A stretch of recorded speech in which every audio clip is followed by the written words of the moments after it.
থেকে সরিয়ে দিয়েছেন, আপনার সেখানে আসা হয়েছে, আপনার ওখানে সবাই জানি ছিল, আপনার সেখানে আসা হয়েছে। আমরা বারবার বলছি, শুনুন, আমরা বারবার বলছি, আমার কথা শুনুন। দেখুন ঝামেলাটা কিসের জন্য? ঝামেলাটা কিসের জন্য? আপনি তো শুনবেন আমার কথা। কেন আমি শুনবো? আপনি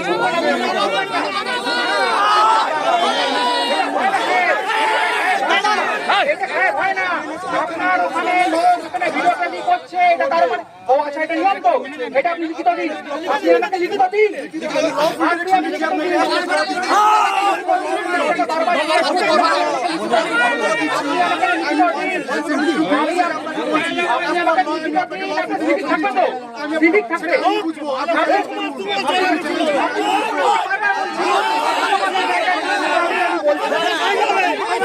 ক্লিয়ার করুন, আপনি এনএস ক্লিয়ার করুন, আপনি এনএস ক্লিয়ার করুন।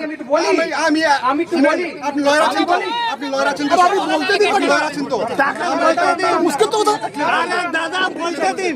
আপনি চাইছেন, কিছু চাইছি না, আপনারা করুন, এভরিথিং করুন, আপনাদের পলিটিক্যাল মোকাবিলাটা করুন, এভরিথিং করা হয়ে গেছে।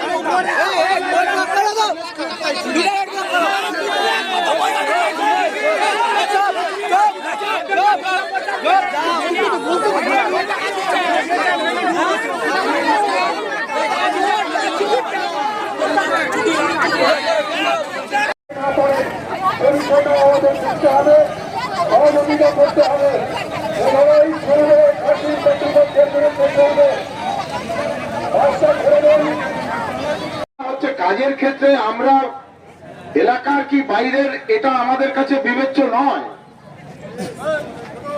যেই কাজ পা সে গরিব, কিন্তু আমাদের কথা কি?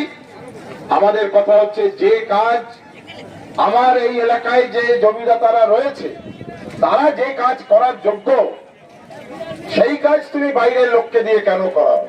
এক। দ্বিতীয় কথা, এই যোগ্য অযোগ্য বলো কথা সবটা সঠিক নয়। আপনারা জানেন সিঙ্গুরে টাটার যে কারখানা 90% হয়ে যাওয়া কারখানা, বর্তমান মুখ্যমন্ত্রীর ধ্বংসাত্মক আন্দোলনের চাপে গুজরাটে চলে যায়। সেখানে কারখানায় উৎপাদন শুরুর আগেই যারা জমি দিয়েছিলেন তাদের মধ্যে যার যেমন লেখাপড়া সেই অনুযায়ী তাদেরকে নানাভাবে ট্রেনিং দেওয়ার কাজ বামফ্রন্ট সরকার শুরু করেছিল। কাউকে ওই কারখানার যে শ্রমিক তাদের পোশাকের জন্য টেলারিং, তারা ওই পোশাক তৈরি করবে, তাই টেলারিং এর তাদেরকে ট্রেনিং দেওয়া হয়েছিল।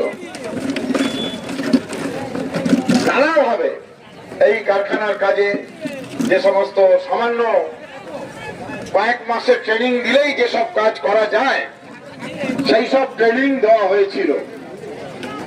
11 সালে সরকারের পতনের পর আজকে পশ্চিমবাংলায় যেখানে যা কারখানা আছে সেখানে সরকারের পক্ষ থেকে এই ট্রেনিং দেওয়ার কাজ বন্ধ। সরকারও মালিক পক্ষের উপরে চাপ তৈরি করছে না যে এই স্থানীয় যারা রয়েছে তাদেরকে ট্রেনিং দিলে তারা এই কাজ করতে পারে, তাহলে কেন বাইরে থেকে নেওয়া হবে?